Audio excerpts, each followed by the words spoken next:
M'dzina la Atate ndi la Mwana ndi la Mzimu Woyera. Amen. Ndakulandiraninso mu programu ina ya Tilankhule na Ambuye, pamene tikupitiriza kusinkhasinkha za mnyengo ino ya Lenti. Mu programu yapita ndimakamba za kulapa. Ndimanena kuti kodi ngoti tilape kodi tilapa chiyani? Ndimanena kuti pali machimo 7 akuluakulu amene panjira ina iliyonse timayenera kuwalapa. Ndipo machimo amene aja tidawatchulatu mu programu yapitayi, ndipo panopo tiwatchulanso ndi cholinga choti tiwafotokozere bwino muchichewa.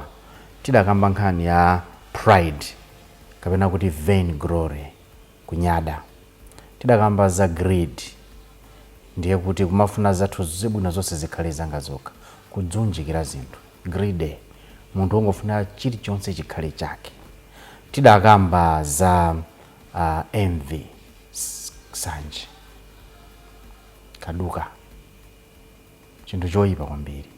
Tidakamba za gluttony, imene mafisana kuna kuti uchidakwa, kumwa.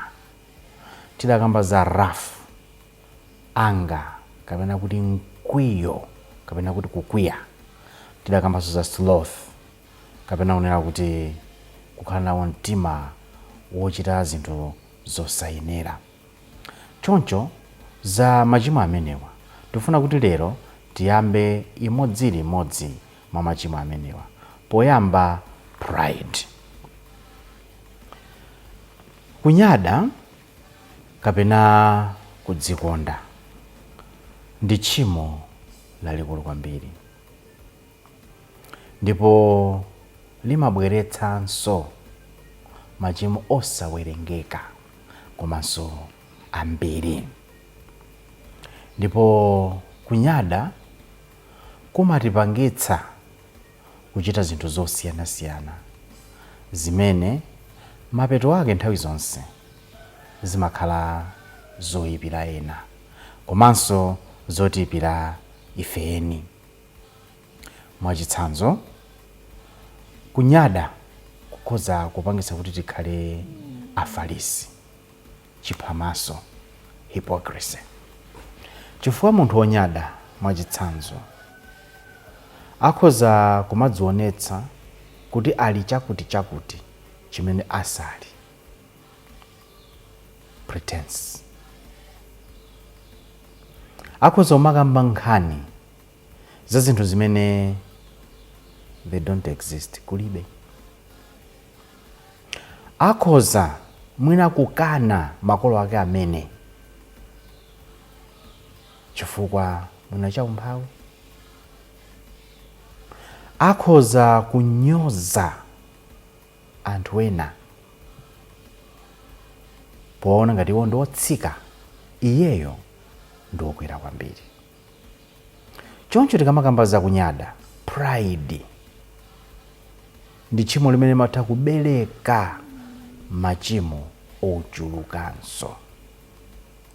Pride kapena kuti kunyada, mwina chichewa chabwino, kutumbwa, kumapangitsa munthu kuti achite zinthu zoyipa kwambiri. Ndipo kuti tipereke zitsanzo moona mtima, mosayang'anira nkhope, tiona kuti kuchokera ku pride, mwina ifeyo amene tidayitanidwa munjira zosiyanasiyana, mwa njira yapadera. Mwina ndife ansembe, mwina ndife brother, mwina ndife sister. Ndatchula gulu limene la anthu limene likuphatikiza ine mwini, chifukwa chonena kuti ife mkuyitanidwa kwathu timenera kukhala ma examples, zitsanzo zabwino, zitsanzo zokoma. chimodzimodzi ifenso a Khristu mujanani na mpulogalamu ina kone kuti kamapanga zakuyitanidwa kukhala mkhristu ndi kuyitanidwa kwakukulu. Koma kodi kunyada kungaoneke bwanji mmoyo mwathu? Poyamba, mwina kuganiza kuti ine ndine wanzeru kuposa wina aliyense. Choncho zimene ndanena ine nzokhazo, wina aliyense sangathe kunena zopambana kuposera ine. Kumeneko ndi kunyada. Ndipo chifukwa cha mtima kapena kaganizidwe kameneka sitilabada za anthu ena, sitikhudzidwa ndi moyo wa anthu ena, chifukwa mu mtima mwanga, moyo mwanga, ine ndi wopambana zonse. Palibe wina angapambane ine kupatulako ine. Ndiponso nthawi zina chifukwa cha kunyada kumeneko tikozofika pa mlingo maganizo na kuti Mulungu tikoza kumpambana, tikozomaganiza kuti Mulungu akuyenera kutichitira ABCDE chifukwa ndine. Kunyada. Kunyada kumeneku kumaonekeranso m'malankhulidwe athu, kuwalalatira anthu ena, kunyoza anthu ena.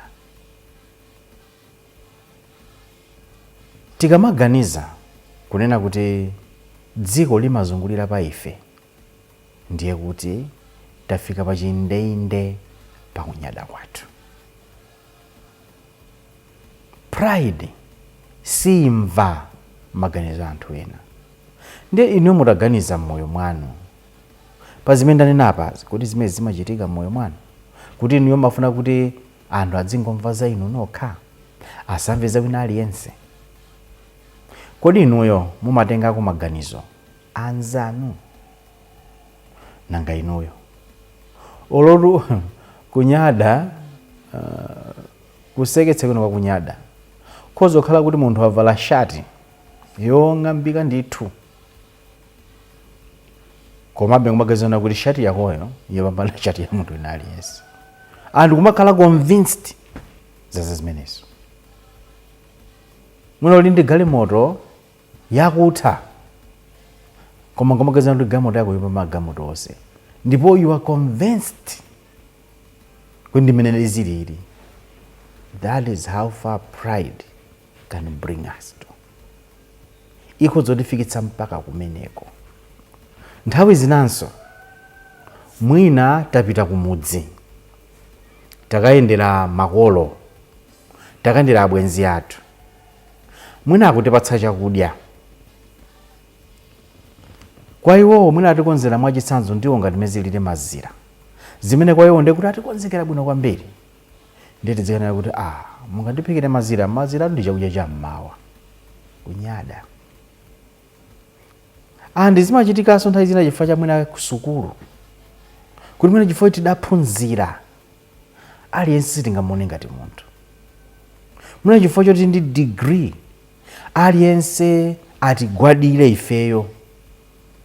Mwina chifukwa choti ndi kapepala kena kake dziko lonse lapansi ligwade kwa ife. Kumeneko ndi kunyada. Vain glory. Anzathu olapeze zinthu zabwino timakhala busy kunyodola ndi kunyogodola. Ziyati manena nthawi zina ngati moselewula. Anzathu mwina anapezako ndalama pofuna kusangalatsa banja lawo, anawo, komanso kuti moyo wapite patsogolo. Mwina adagulako ka screen kapena ma videos.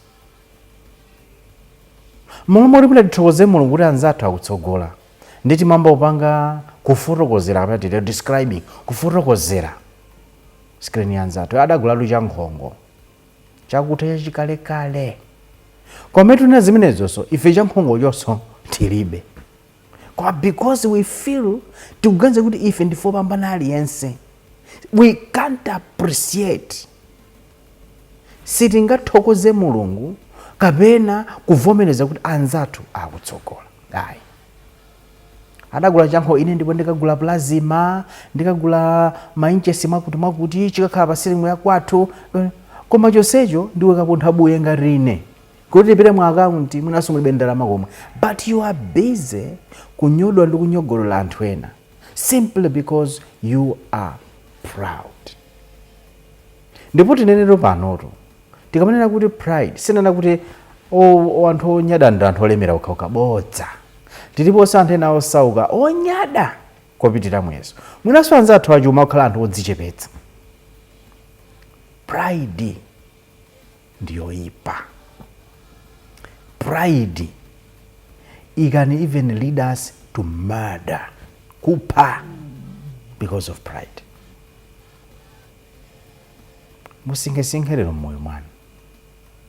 Ndisinge ine moyo mwanga. Kodi kunyada kumene nyengo yale nti kundipha kuti ndisinthe moyo mwanga mulibemo. Tipemphere.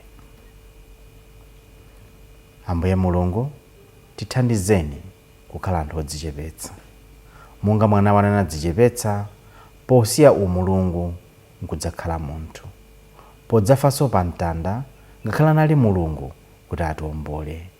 Tiphunzitseni kuti tikhale anthu odzichepetsa. Mwa Yesu Khristu Ambuye athu. Amen. M'dzina la Atate ndi la Mwana ndi la Mzimu Woyera. Amen.